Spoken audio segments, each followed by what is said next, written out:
right, so I'm going to be a bit provocative, perhaps. I'm going to follow the logic of that work.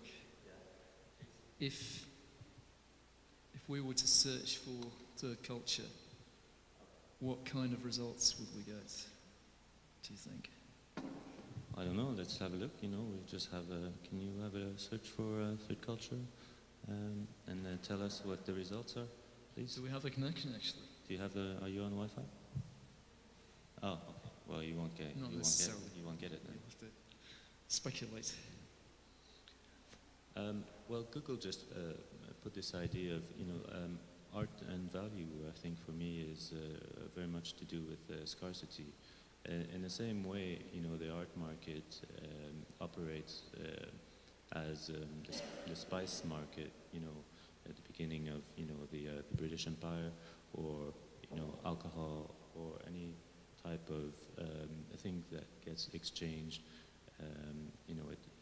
the exchange, or gold even.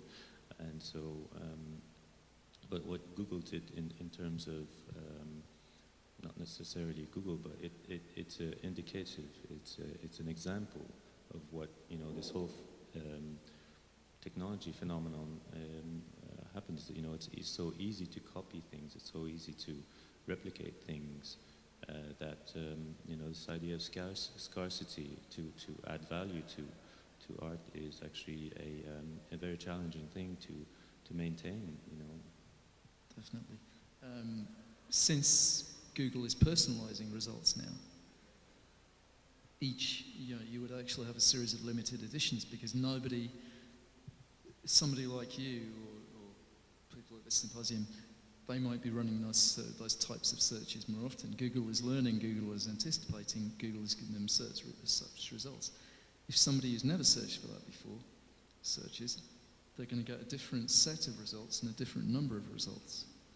Yeah, also if you travel, you would get different results. You would get different results in China, you would get different results in Indonesia, you would get different results. So one of the projects I want to do to continue this series is to do searches, slightly controversial, just slightly controversial words like contraception, and then maybe I wouldn't go myself, but maybe I would ask someone in Ethiopia, for example, to do a search for contraception and look at how many results that would come back, and that would take a whole different, and it would quantitatively.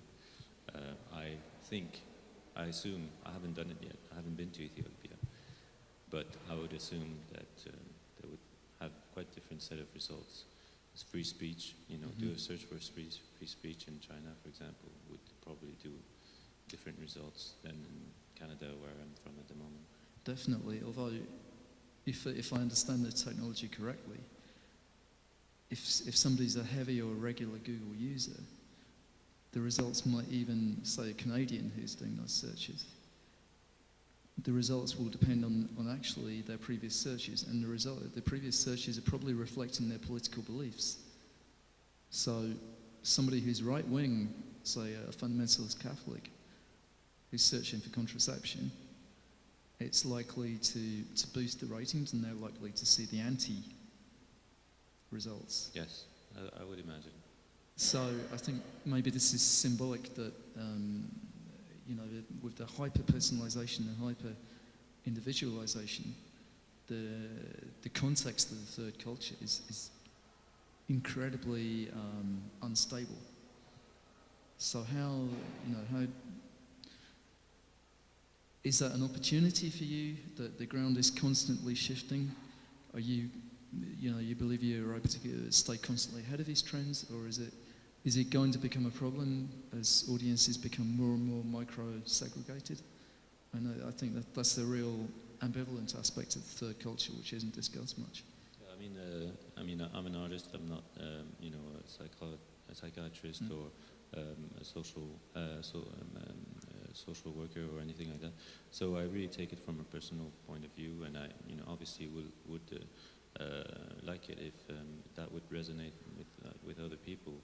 But it comes from within. It doesn't come from from an anthropological angle.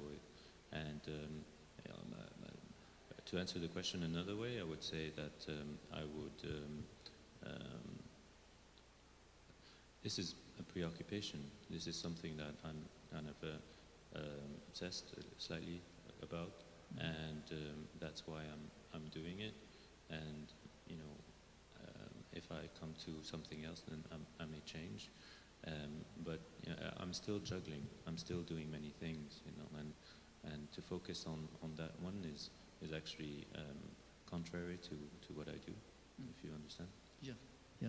Yeah, it was just an interesting relevance way to look at the third culture, perhaps.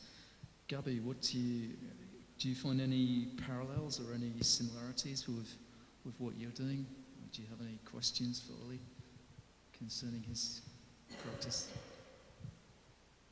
Or is this something that is quite alien or different to what you're doing? I mean, if we were to say what's the common factor between the two of you, do you think you could find one, or?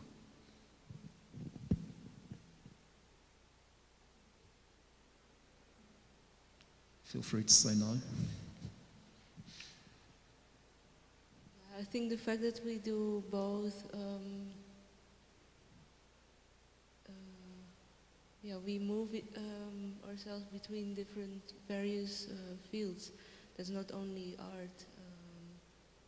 That's how I see it, and also that you can move yourself within these fields very easily, and that it also feels natural. And also I think that's also how our time is, and because we have access so easily to all this information, and that makes it also easier. It can be also too much, and everything has to be entertaining or refreshing, or if you look at design or the amount of advertisement you are exposed with, and it's actually much more than you actually think. Yeah. And we are not really conscious, not always conscious about all these things, and I have a kind of for me it's a bit double-sided, the way how our world is now. And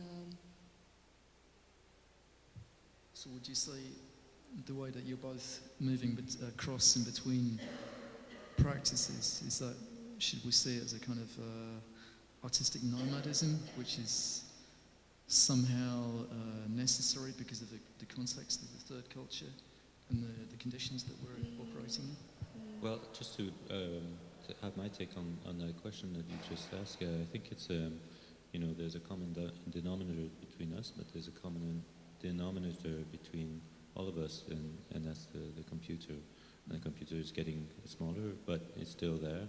And whether you're a writer, a musician, a video artist, an installation artist, an architect, a legal expert, an accountant, you use a computer, and probably use the same computer. You're going to use, a Mac laptop or PC laptop, and the difference that is between, the musician and the architect in how can I say, is close to being just the software. You just double click on that app, or you double click on that app, and all of a sudden, yay, I'm a musician. So that's for me the third culture. It's the celebration of the lack of talent. That's really interesting, really useful, actually. Yeah. So, does anybody in the audience have any questions or comments? Anybody want to defend the third culture against Oli's accusation just now? Or are we agreed with that? I would say.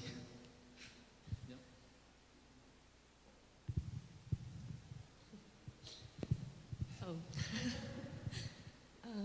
You only opened, I mean, in the beginning you said art has no meaning. But I think that on one hand, the work that you've shown opens quite a lot of topics, in contrast to Gabey, where I think the work is more about aesthetics or experience. And I'm just wondering, how do you feel about that, especially for Gabey, the meaning of your work? For me, actually the meaning is not so important, or the meaning of what I want to express with the work. And for me, it's most important what the work expresses and not what I want to express. And that's the, for me, that's the difference. Oli?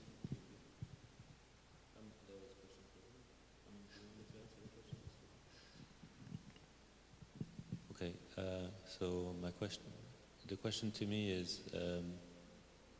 is my work meaningful or not? Yeah, no, it's not. I don't think so.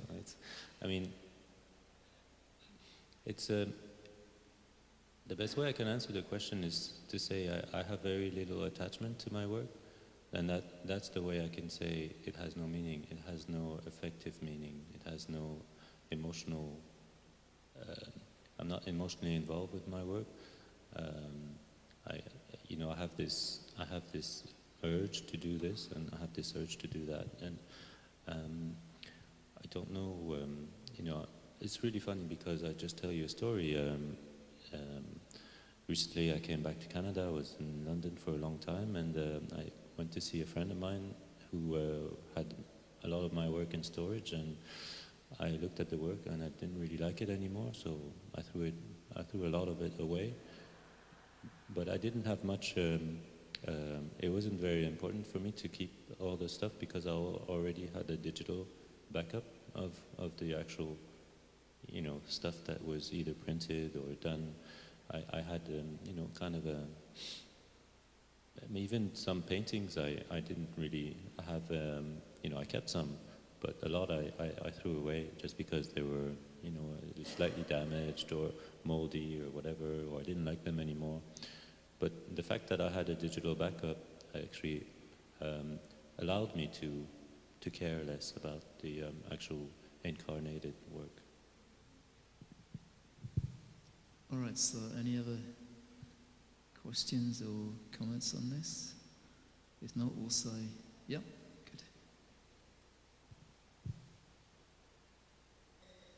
Question for Oli, because I think this his statement that art has no meaning is I would agree with it.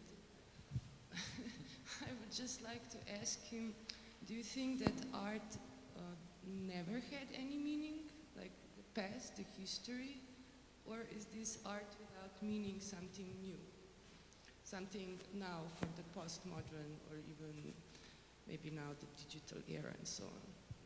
Well, I think postmodern, you said the word, is a very important word because I don't want to go into detail too much, but postmodern means the end of the meta-narrative. So meta-narrative means the end of a common story that unites everyone to go in the same direction and say, let's sacrifice our life for the good of the society or that kind of thing. And now postmodern is more about the conflict between different groups or different factions, the religious beliefs or racial being part of a certain race or certain religion. And so that way you kind of lose this perspective of progress. So where are we all going? Are we going, this is how progress, this is the direction of progress. But when you have all these different factions that are not necessarily going the same way, everything becomes relative. So you could say art or life or whatever has no meaning, or it has too many meanings to stop on one. You know? So, but they kind of amount to the same. You know, one too many or just one, sorry, too many or none at all is kind of the same. Does that answer the question? Yeah, but in the past, like In the past, yes, I would say people had the belief that there was a meaning or a purpose, and you know, whether they were wrong or not, I don't know, but they believed that Jesus Christ was going to save them. They believed that Cubism was the way to do things. They believed that in Renaissance, the antique era was superior to the Middle Ages, and that took them somewhere else. So they went on a common boat, and let's sail to that island. And yeah, I would say yes. So it probably is typical to the era we're living in. But you can say post. It's interesting, postmodern, but you can say post-industrialist also. And then you can also, some people, some nihilistic people have started talking about post-democracy as well. So, how democracy can this idea of democracy is quite different on paper than what we're actually living at the moment, and that's enough evidence for some to, state that we're living in a post-democratic society. But all right, so any last comments on this? If not, we're going to move to look at Dutch perspectives on third culture with two Dutch experts. First Olga Mink and then Arjan Dunevent. Okay, thanks for this session.